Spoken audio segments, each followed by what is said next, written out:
Pinupuri ka namin, O Diyos, Ama, Anak at Espiritu Santo. Salamat, Ama, na ibinigay mo sa amin si Jesus na iyong anak, na namatay para sa aming kasalanan, iyong muling binuhay, iniakyat at iniluklok sa iyong kanan sa langit.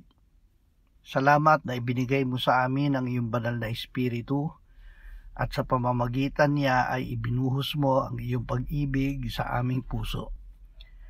Ama, ikaw ang aming pastol, kami ay mga tupa ng iyong kawan. Hindi mo kami iniiwan o pinababayaan. Tinutugon mo ang lahat ng aming pangangailangan. Panginoong Hesus, ikaw ang aming mabuting pastol. Inialay mo ang iyong buhay para sa amin upang kami ay ibalik sa Ama. Salamat sa patuloy mong pag-aalaga sa amin sa piling ng Ama. Amen.